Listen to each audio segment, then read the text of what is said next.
समुद्र मंथन के बाद देवासुर संग्राम प्रारंभ हुआ। राक्षस पूरी तरह से मारे गए, कुछ राक्षस बचे हुए थे। तब ब्रह्मा जी ने आकर के उस संग्राम को वहीं पर रोका। उस समय राक्षसों के राजा बलि मृत्यु को प्राप्त हो गए। तब अन्य राक्षसों ने बलि को उठाया, शुक्राचार्य जी महाराज की शरण में ले जाकर के रख दिया। तब शुक्राचार्य जी महाराज ने संजीवनी नाम की विद्या से राजा बलि को जीवित किया। ये हमारे भारत का विज्ञान था, ये हमारे भारत के ऋषि मुनियों का विज्ञान था कि मरे हुए को भी जीवित कर दिया जाता था। संजीवनी नाम की विद्या से बलि जीवित हुए। गुरुदेव की कृपा हुई, गुरुदेव की कृपा से विश्वजित नाम का एक यज्ञ किया, जिस यज्ञ से सर्वजित नाम का एक रथ निकला, जिस रथ के अश्व मतलब घोड़े हरे रंग के थे, रथ सोने से मढ़ा हुआ था। 2 दिव्य तरकस निकले, तरकस मतलब बाण रखने वाला। कितने भी बाण क्यों ना निकालो, बाण समाप्त नहीं होते थे। उसी यज्ञ से एक दिव्य कवच भी निकला, जिसे बलि ने धारण किया। सभी अस्त्र शस्त्रों को धारण करके गुरुदेव के चरणों में दंडवत प्रणाम करके समस्त संसार के ब्राह्मणों की परिक्रमा करके राजा बलि ने इंद्रलोक में, इंद्रपुरी में एक बार फिर आक्रमण कर दिया। सारे देवता मारे मारे फिरने लगे। इंद्रलोक में आक्रमण किया, देवता फिर स्वर्ग से वंचित, राक्षसों का अधिपत्य स्वर्ग में स्थापित हुआ। तब गुरु शुक्राचार्य जी बलि से कहते हैं, राजन, यदि आई हुई संपत्ति को स्थिर करना चाहते हो तो तम विश्व जैनम शिष्यम भृगवा शिष्य वत्सला सतेन हयमेधाना अनुव्रतम मया जयन। राजन, 100 अश्वमेध यज्ञ कर लो। बलि ने गुरु जी की बात मानी। मां नर्मदा के उत्तर तट पर भृगुकक्ष नाम के पावन स्थान में शुक्राचार्य जी के कहने पर राजा बलि ने अश्वमेध यज्ञ प्रारंभ किए। 99 यज्ञ पूर्ण हो गए हैं, मात्र एक यज्ञ शेष। देवताओं की माता अदिति घबराने लगी कि अब हमारे पुत्रों से राज्यपाट छीन लिया जाएगा। कश्यप ऋषि से निवेदन किया कि प्रभु कोई उपाय बता दो। कश्यप ऋषि ने पहले तो मना किया कि उपाय कोई नहीं है। क्यों? क्योंकि इस समय उपाय इसलिए नहीं है, इस समय बलि ने भी धर्म को अपना लिया है, नीति का छत्र पहन लिया है। बलि को देवता क्या, स्वयं भगवान भी नहीं मार सकते। बलि को केवल उसका पाप मार सकता है, यदि वो पाप करता है तो। पर जब बहुत निवेदन किया तो कश्यप ऋषि ने पयोव्रत नाम का एक व्रत देव माता अदिति को बताया है।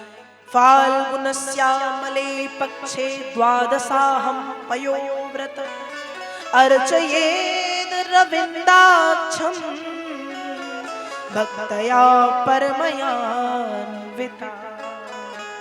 आप पयोव्रत करें।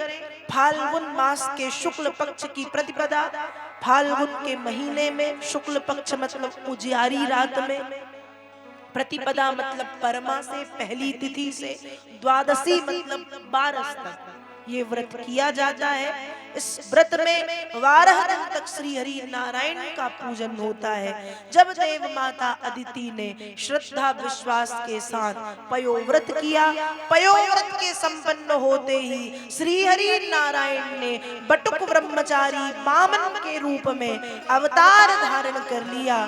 बोलिए वामन भगवान की जय। वामन बनकर के प्रभु पधारे। सबसे पहले सविता मतलब सूर्य ने गायत्री मंत्र का उपदेश दिया। देव गुरु बृहस्पति ने यज्ञोपवीत संस्कार जनेऊ संस्कार कराया। बन के राजा चंद्रमा ने दंड मतलब डंडा दिया। पृथ्वी माँ ने कृष्ण मृगछाला दी। कुबेर ने भिक्षा पात्र दिया। ब्रह्मा जी ने कमंडल, सरस्वती मैया ने रुद्राक्ष की माला दी। देवताओं ने छत्र दे दिया, सप्त ऋषियों ने कुसा दे दिया और जगत जननी जगदम्बा पराम्बा भगवती सती ने भिक्षाम भगवती साक्षात दुमादा दंबिका सती। जगत जननी जगदम्बा पराम्बा भवानी सती ने अपने हाथों से भगवान को भिक्षा दी है और अब सभी से उपहार लेकर के भगवान कहते हैं आज मेरा मन राजावली से कुछ लेने के लिए कर रहा है। देवताओं ने कहा तो प्रभु हमने कुछ कमी की?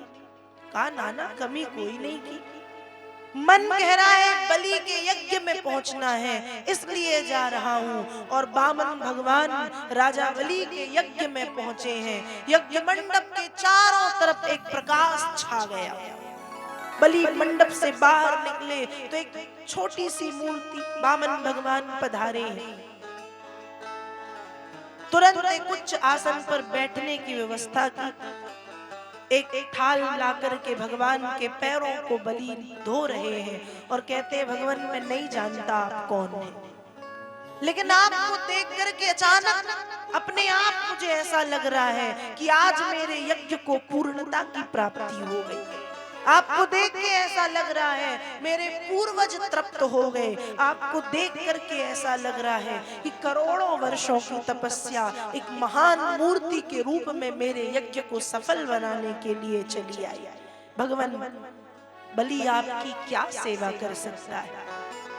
बलि पूछ रहे हैं गाम कांचनम गुणबदधाम भ्रष्टम तथान्न पेयमुतवा विप्रकन्या ग्रामान् समृद्धान् स्तुर्गान् गजान् वा रथांस्तथार्हतं सम्प्रतीच्छ।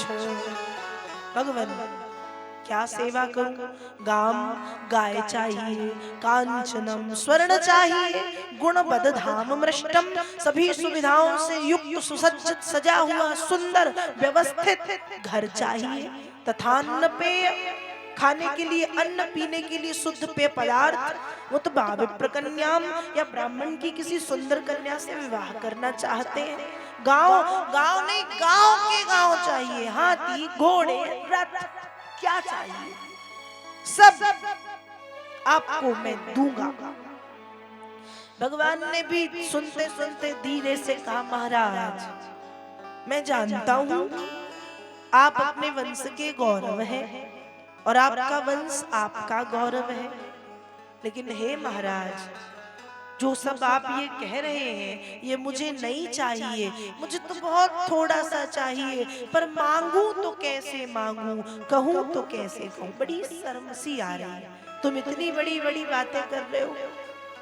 बलि ने कहा प्रभु कहिए, जल्दी कहिए क्या चाहते हैं। बामन भगवान ने कहा राजन किसी के आंगन में बैठ के 2 रोटियां पकाने लगता हूँ, लोग उठा करके भगा देते हैं।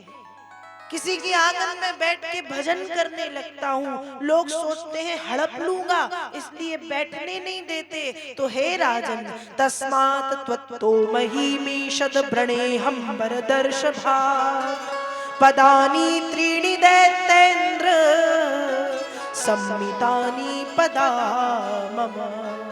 हे दैत्येन्द्र, हे असुरराज, हे दैत्याधिपति बलि, मुझे 3 पग पृथ्वी चाहिए और महाराज मुझे तुम्हारे पैरों से नहीं, मुझे अपने पैरों से चाहिए।